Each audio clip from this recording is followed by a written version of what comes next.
Bienvenue sur la chaîne lesimprimantes3D.fr, c'est Motard Geek et je vais vous expliquer rapidement comment mettre à jour le firmware de l'imprimante 3D AlphaWise U20. Donc pour ce faire, rien de plus simple, il faut aller sur le site d'AlphaWise, donc alphawise.com. Ensuite, on va dans les imprimantes 3D et on sélectionne l'imprimante 3D en question. Donc nous, c'est l'AlphaWise U20. On descend un petit peu et quasiment tout en bas, on a ici un lien pour télécharger le dernier firmware. Donc on clique dessus. On se retrouve sur un Dropbox. Si pour une raison X ou Y, vous avez besoin de revenir sur un firmware précédent, il suffit de cliquer sur la petite fenêtre juste ici. Et là, on retrouve les 3 versions de firmware. Donc nous, ce qu'on veut, c'est la dernière, donc la 2.10.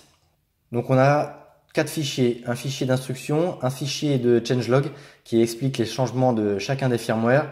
Et les 2 fichiers là en project.bin et longer3d.ui qui servent à mettre à jour le firmware. Donc on les télécharge tous en direct download. Ça va nous créer une archive avec toutes les infos dedans.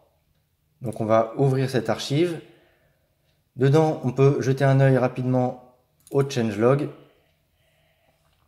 Donc là, voilà, on a les différents firmware. Donc la version 2, la version 2.02 et la version 2.10. Donc la version 2, c'est la plus grosse mise à jour suite à la commercialisation de l'imprimante. Il nous explique tous les différents, voilà, la nouvelle interface, la compatibilité avec la dernière version de Cura, Simplify 3D 4.0. Et ensuite, on a des petites corrections de bugs et quelques modifications. Donc ça, vous pouvez les lire si ça vous intéresse. Ensuite, on a les instructions. Donc elles sont en anglais, je vais vous les dire à l'oral. C'est pas bien compliqué.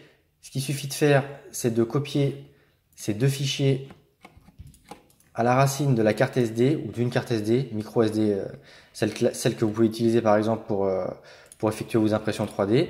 Donc moi, ma carte SD, elle est là. Juste par sécurité et pour être sûr qu'il n'y ait pas de conflit de fichiers, je vais déplacer toutes mes données dans un répertoire.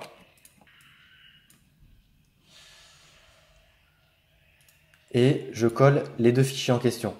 Donc voilà, il n'y a rien de plus compliqué. Là, ce qu'on va faire, c'est aller insérer cette carte SD sur l'AlphaWise et faire la mise à jour en live. Donc avant de mettre à jour la U20, on va rapidement jeter un œil au menu pour pouvoir constater les différences par la suite. Donc là, c'est classique, on fait déplacer la buse, le plateau. Là, on navigue dans les dossiers lorsqu'on a une carte SD. Là, c'est la procédure de mise à niveau du plateau.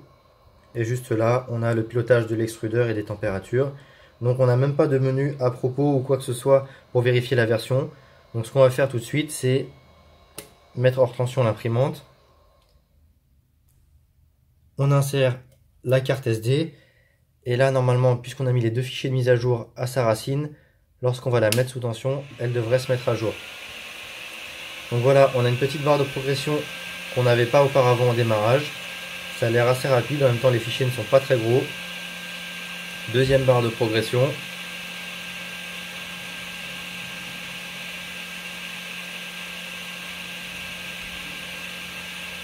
Ça va, c'est assez rapide également. Et là, j'imagine qu'elle va redémarrer. Et on devrait retrouver... Voilà, là on a un nouveau menu, des couleurs qui sont différentes. Ici, on peut enfin constater la version du firmware, qui n'est pas vieux, vous pouvez le voir, hein, 10 août 2018.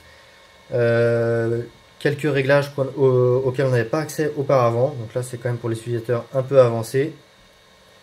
Et là, on retrouve après les interfaces différentes et plus compréhensives pour tout ce qui est déplacement du lit et de l'extrudeur.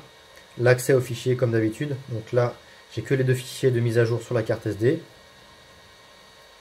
Le pilotage de l'extrudeur, lui aussi plus sympa en termes de visuel. Les boutons pour mettre à jour le plateau, ça a changé également. De toute façon, je vous ai montré en préambule de cette petite mise à jour le changelog sur le site d'AlphaWise.